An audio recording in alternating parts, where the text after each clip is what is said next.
जय श्री राम। दोस्तों, हम सभी जिन चीजों को अपनी आंखों से देखते हैं, हम सिर्फ उसी पर विश्वास करते हैं। भूत प्रेत आत्माओं जैसी चीजों को आज का विज्ञान तो नहीं मानता, लेकिन हमारे हिंदू धर्म ग्रंथों के अनुसार भूत प्रेत होते हैं। भूत प्रेतों के बारे में स्वयं गरुड़ पुराण के प्रेत कल्प में विस्तार से बताया गया है।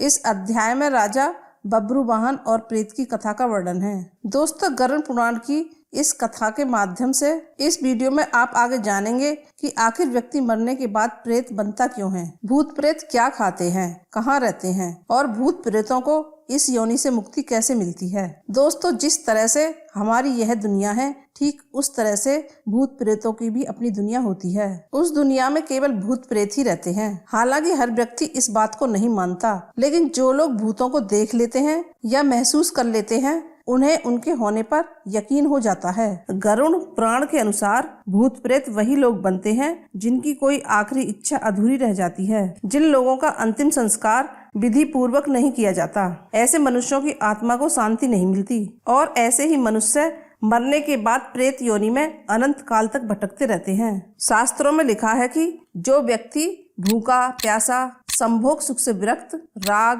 क्रोध द्वेष लोभ भावना आदि अतिरिक्त इच्छा लेकर मृत्यु को प्राप्त होता है, तो वो अवश्य ही भूत बनकर भटकता रहता है। इसके अलावा जो व्यक्ति दुर्घटना, हत्या, आत्महत्या आदि से मरता है, वह भी भूत बनकर भटकता है। ऐसे व्यक्तियों की आत्माओं की तृप्ति करने के लिए श्राद्ध और तर्पण किया जाता है। जो लोग अपने स्वजनों और पितरों का श्राद्ध और तर्पण नहीं करते, वो लोग उन्हीं आत्माओं द्वारा परेशान किए जाते हैं। दोस्तों, भूतों को खाने की इच्छा अधिक होती है और उन्हें प्यास भी अधिक लगती है, लेकिन तृप्ति कभी भी नहीं मिल पाती। भूत प्रेत क्या खाते हैं, इसे जानने से पहले आइए जानते हैं कि वे कहाँ रहते हैं और क्या करते हैं। भूत प्रेत बहुत ही दुखी और चिड़चिड़े होते हैं और कई प्रेत आत्माएं हर समय इस बात की खोज करती रहती हैं कि उन्हें मुक्ति देने वाला कोई मिल जाए। ये कभी अपवित्र घर में तो कभी जंगल में भटकते रहते हैं। ज्यादा शोर, उजाला और मंत्र उच्चारण से यह दूर भागते हैं, इसलिए इन्हें कृष्ण पक्ष ज्यादा पसंद है और 13,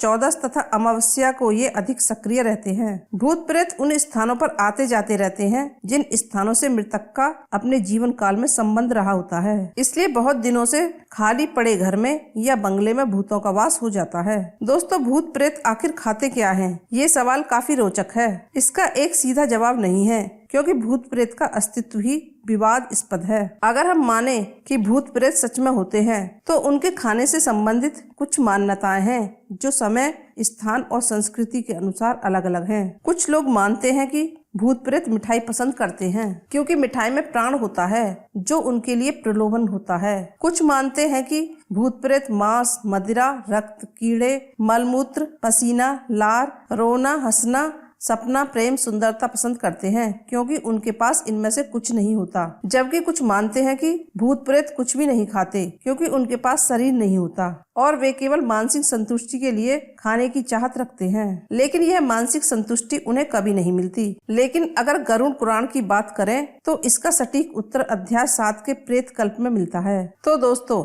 अब गरुड़ पुराण में लिखित त्रेता युग के उस कथा को जानते हैं, जिसमें एक प्रेत ने एक राजा को प्रेत योनि से जुड़े आश्चर्यजनक तथ्य बताए हैं, जिसे जानने के बाद आपको भी अपने प्रश्नों के सारे उत्तर मिल जाएंगे। दोस्तों, एक बार पक्षीराज गरुड़ ने भगवान विष्णु से पूछा कि हे प्रभु, किन कर्मों के कारण मनुष्य मृत्यु के बाद प्रेत योनि को प्राप्त होता है? प्रेत योनि में उसे क्या क्या कष्ट मिलते हैं और प्रेत योनि में वह क्या खाता पीता है? इसके उत्तर में भगवान विष्णु ने गरुड़ से कहा कि हे पक्षीराज, तुम्हारे प्रश्न के उत्तर में मैं तुम्हें त्रेता युग के महाबलशाली और धर्मपरायण राजा बब्रू वाहन के विषय में बताता हूँ। राजा बब्रू वाहन धर्म कर्म में विश्वास रखने वाला प्रजापालक राजा था। एक बार वह शिकार पर गया और शिकार करते करते घनघोर वन में वह भटक गया। बहुत भटकने के बाद जंगल के बीच में उसे एक तालाब दिखाई दिया। राजा थकान और भूख प्यास से बहुत व्याकुल था। उसने जलाशय में पानी पीकर स्नान किया और एक पेड़ के नीचे आराम करने लगा। तभी एक भयानक प्रेत उसके सामने आया और बड़ी विनम्रता से कहा, हे धार्मिक व्यक्ति, आप कौन हैं? आपके संपर्क में आने से मेरा प्रेत भाव छूट गया है। तब राजा ने उस प्रेत से पूछा, तुम कौन हो और किन कर्मों के कारण तुम्हें ये प्रेतत्व प्राप्त हुआ है और यहाँ इतने डरावने घनघोर वन में क्यों हो तथा किस विधि से तुम्हें इस योनि से मुक्ति प्राप्त होगी? तब प्रेत बोला, हे राजन, जिन मृतकों का अंतिम संस्कार, श्राद्ध, तर्पण, दशगात्र विधान जैसे कर्मकांड नहीं होता तथा जो लोग अकाल मृत्यु, अपमृत्यु और पाप कर्मों से मर जाते हैं, वे सब प्रेत रूप में यहाँ निवास करते हैं और अतृप्त अवस्था में हमेशा भटकते रहते हैं।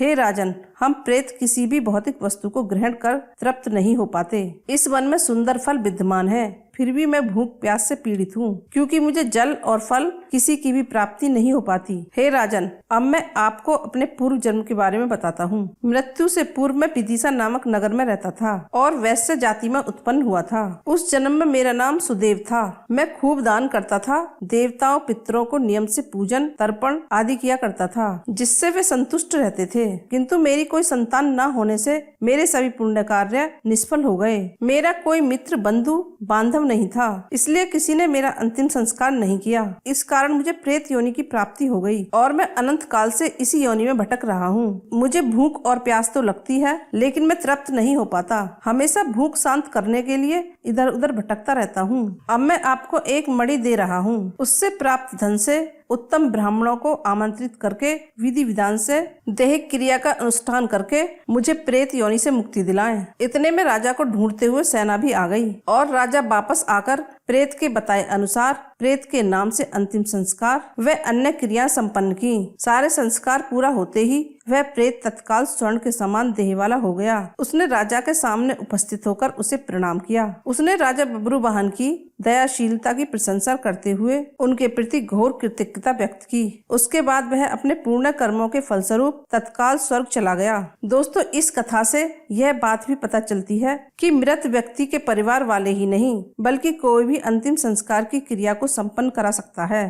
दोस्तों, उम्मीद करती हूँ आपको समझ में आ गया होगा कि मनुष्य प्रेत कैसे बनता है, प्रेत क्या खाते हैं, कहाँ रहते हैं, क्या कष्ट झेलते हैं और उनकी मुक्ति का उपाय क्या है। अगर आपको मेरी वीडियो अच्छी लगी है तो लाइक करें और चैनल को सब्सक्राइब करें।